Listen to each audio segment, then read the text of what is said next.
আসসালামু আলাইকুম বন্ধুরা, চলে এসেছি আজকে একটি ডিমের রেসিপি নিয়ে। তো দেখো, প্যান গরম হয়ে গেলে এখানে আমি সরষের তেল অ্যাড করে দিচ্ছি এবং তেল গরম হয়ে গেলে আগে থেকে সিদ্ধ করে রাখা ডিমগুলি দিয়ে দিচ্ছি এবং ডিমগুলিকে খুব ভালো করে লাল লাল করে ভেজে নেব। ভাজা হয়ে গেলে তুলে নিচ্ছি। তো সেম তেলে আগে থেকে কুচিয়ে রাখা একটি বড় সাইজের পেঁয়াজ, একটি এলাচ ও একটি তেজপাতা দিয়ে আর গোটা চারে কাঁচা লঙ্কা দিয়ে খুব ভালোভাবে ব্রাউনিশ কালার করে ভেজে নিতে হবে।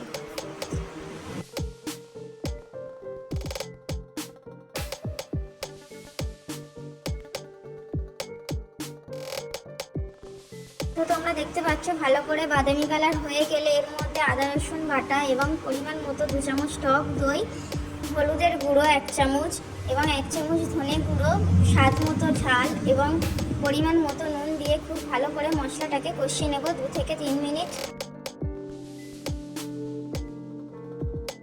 এটি একটি খুব সহজ রেসিপি, এটা ছোট থেকে বড় সবাই ইজিলি বানাতে পারবে। তো দেখো, মশলাটা কষানো হয়ে গেলে তার মধ্যে সামান্য পানি অ্যাড করে দিয়ে মশলাটাকে আবার খুব ভালোভাবে কষিয়ে নেবো যাতে মশলার কোনো কাঁচা গন্ধ না থাকে।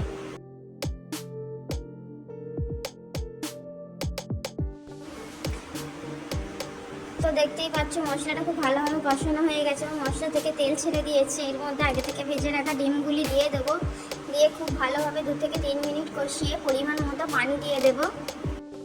আমার ইউটিউব চ্যানেলটাকে সাবস্ক্রাইব করে দিয়ে পাশে থাকা বেল আইকনটি প্রেস করে দিও। আর তোমরা যারা আমার পেজ ফলো করেছো তাদের অসংখ্য অসংখ্য ধন্যবাদ পেজটিকে ফলো করার জন্য।